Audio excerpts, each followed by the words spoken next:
Hello friends, welcome to market ज्ञान channel. Karur Vysya bank ने अपने थर्ड क्वार्टर के रिजल्ट पब्लिश कर दिए हैं। आइए देखते हैं कंपनी का परफॉर्मेंस थर्ड क्वार्टर में कैसा रहा। क्योंकि ये एक बैंकिंग कंपनी है तो इसमें जो इंटरेस्ट अर्न्ड है सबसे पहले उसकी बात करना सही रहेगा। तो डेटा लैक्स में है, मैं आपको क्वार्टर्स में अनाउंस करूँगा। कंपनी का इंटरेस्ट प्रेजेंट क्वार्टर में है 2486 करोड़ का। वहीं पिछले क्वार्टर में कंपनी का इंटरेस्ट था 2384 करोड़। वहीं अगर लास्ट ईयर यानी 2023 के दिसंबर क्वार्टर में देखें, कंपनी का टोटल इंटरेस्ट अर्न था 2139 करोड़। तो यहाँ पे क्वार्टर ऑन क्वार्टर और ईयर ऑन ईयर बेसिस पे दोनों में इंटरेस्ट जो बैंक ने अर्न किया है उसमें इंक्रीज देखने को मिला है। क्वार्टर ऑन क्वार्टर बेसिस पे अगर देखा जाए तो लगभग 4 से 5% और ईयर ऑन ईयर बेसिस पे देखा जाए तो लगभग 14 to 15% का जंप कंपनी के इंटरेस्ट अर्न में देखा गया है। अगर बात की जाए कंपनी के टोटल इनकम की तो प्रेजेंट क्वार्टर में कंपनी का टोटल इनकम है 2953 करोड़ का। वहीं लास्ट क्वार्टर में कंपनी का टोटल इनकम था 2856 करोड़। तो यहाँ क्वार्टर ऑन क्वार्टर बेसिस पे लगभग 3 से 4% का इंक्रीज है यहाँ पे टोटल इनकम में। वहीं अगर पिछले साल यानी 2023 के दिसंबर क्वार्टर में देखें तो कंपनी का टोटल इनकम था 2497 करोड़। 19 to 20% का इंक्रीज है यहाँ पे कंपनी की टोटल इनकम में ईयर ऑन ईयर बेसिस पे। अगर कंपनी के एक्सपेंडिचर की बात करें तो प्रेजेंट क्वार्टर में कंपनी का एक्सपेंडिचर है 2138 करोड़। वहीं लास्ट क्वार्टर में कंपनी का एक्सपेंडिचर था 2039 करोड़ का। वहीं अगर लास्ट ईयर की बात की जाए तो कंपनी का एक्सपेंडिचर था 1821 करोड़ का। तो यहाँ कंपनी के एक्सपेंडिचर में भी क्वार्टर ऑन क्वार्टर और ईयर ऑन ईयर दोनों में इंक्रीज देखने को मिल रहा है। एक्सपेंडिचर के बाद अगर कंपनी का नेट प्रॉफिट देखा जाए तो प्रेजेंट क्वार्टर कंपनी का नेट प्रॉफिट है 496 करोड़ का। वहीं लास्ट क्वार्टर में कंपनी का नेट प्रॉफिट था 473 करोड़।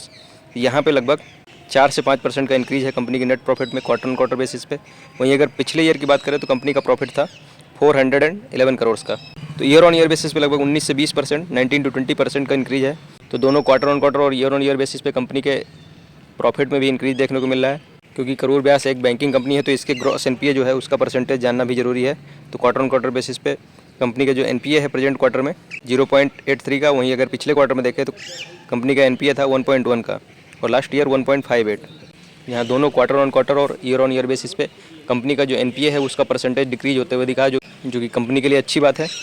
क्योंकि एनपीए अगर कंपनी का घटता है तो इसका मतलब आपका जो नॉन परफॉर्मिंग एसेट्स है यानी आपके जो लोन्स हैं उनसे आपको इंटरेस्ट टाइमली मिल रहा है।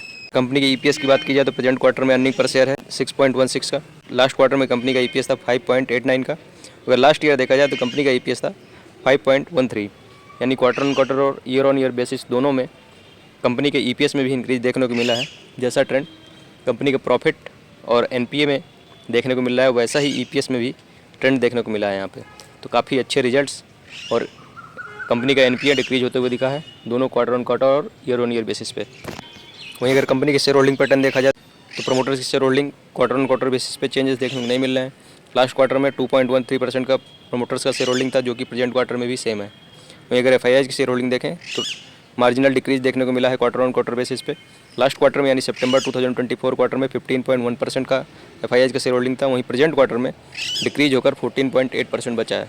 वहीं अगर डीआईआई का शेयर होल्डिंग देखें तो लास्ट क्वार्टर यानी सितंबर क्वार्टर में 37.01% का था जो कि मार्जिनल इंक्रीज के साथ प्रेजेंट क्वार्टर में 38.47% हो गया है। तो यहाँ पे कुछ खास चेंजेस नहीं है, बट एफआईआई का शेयर होल्डिंग में डिक्रीज है और डीआईआई की शेयर होल्डिंग में मार्जिनल इंक्रीज है और प्रोमोटर्स और गवर्नमेंट की शेयर होल्डिंग में कुछ चेंजेस देखने को नहीं मिल रहे हैं। तो कंपनी के रिजल्ट्स बहुत अच्छे हैं। यहाँ पे क्वार्टर ऑन क्वार्टर और ईयर बेसिस दोनों में इनकम और प्रॉफिट दोनों में इंक्रीज देखने को मिला है। कंपनी का एनपीए, क्योंकि बैंकिंग कंपनी है तो एनपीए बहुत मैटर करता है, तो एनपीए भी डिक्रीज होते हुए दिखा है दोनों क्वार्टर ऑन क्वार्टर और ईयर बेसिस पे। धन्यवाद, मिलते हैं अगली वीडियो।